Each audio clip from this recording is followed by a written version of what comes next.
CET कराने पर addict. मई में ही जो ये सीईटी कराने पर एडिक्ट हैं। तो यहाँ पर आप देख पाओगे इस न्यूज में, गलियारों में चर्चा है कि मुख्यमंत्री नायब सिंह सैनी ग्रुप सी और ग्रुप डी के होने वाले सीईटी पर गंभीर हो गए हैं।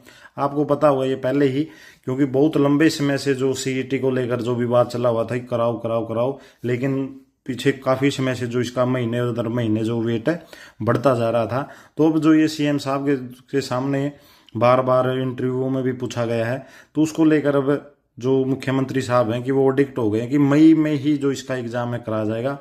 यहाँ पर आगे देख पाओगे इसके रिगार्डिंग चर्चा हो रही है कि दैनिक सवेरा की लगातार कवरेज और प्रश्नों से मुख्यमंत्री अब आगामी मई में ही सीईटी कराने पर एडिक्ट हैं। उन्होंने एक चैनल में दोहराया भी कि मई में ही सीईटी करा लिया जाएगा। चर्चा तो यह भी हो रही है कि हाईकोर्ट ने एचपीएससी के मामले में कैटेगरी में ही शॉर्टलिस्ट करने के फैसले को जिस तरह रद्द कर दिया है, उसी आधार पर सीईटी पॉलिसी में भी सुधार अभी से कर लेना चाहिए। ये बात बिल्कुल ठीक है, क्योंकि आपको पता ही होगा वो जो भी कोर्ट के द्वारा फैसला आया था वो हमने उसके रिगार्डिंग वीडियो भी बनाई थी कि किस विषय पर था, वो आपको हमारे चैनल पर मिल जाएगी।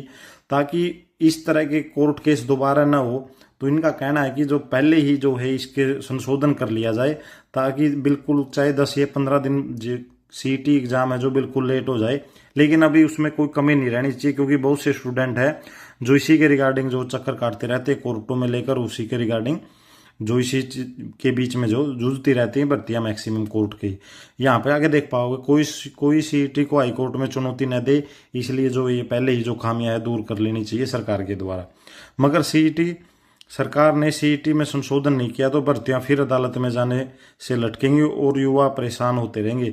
जिस तरह हाईकोर्ट ने एचपीएससी मामले में सामाजिक आर्थिक आधार पर मानदंड को गलत माना था और बाद में एचएसएससी भर्तियों की सीईटी पॉलिसी में सामाजिक आर्थिक मानदंडों को हाईकोर्ट ने, ये भी पता होगा आपको, जो एडिशनल 5 नंबर दिए जाते थे जॉब के, तो उसको भी असंवैधानिक मान लिया गया था। और बाद में जो आपको पता होगा सीईटी का रिजल्ट भी जो रिवाइज होकर निकला था। ऐसी जो खामियां हैं वो सरकार के द्वारा पहले ही जो है दूर कर लेनी चाहिए। मगर इस मानदंड के कारण हाईकोर्ट में कितने केस पहुंच गए, युवाओं को 2 फ्रंट पर लड़ना पड़ता, पहले भर्ती एजेंसियों के साथ, दूसरा अदालत में। आगे आप देख पाओगे गलियारों में कहा जा रहा है कि वन टाइम रजिस्ट्रेशन पोर्टल पर पंजीकरण खोलने से पहले सरकार तैयारी कर रही है। मुख्य सचिव की अध्यक्षता में अफसरों ने सीईटी पॉलिसी के अनुसार वन टाइम रजिस्ट्रेशन पोर्टल पंजीकरण के लिए विज्ञापन में लिखित शर्तों को मिलान किया है। गलियारों में चर्चा की हरियाणा कर्मचारी चयन आयोग ही सीईटी का आयोजन करवा सकता है, मगर विधिक तौर पर फाइल अभी इसकी मंजूरी होनी है।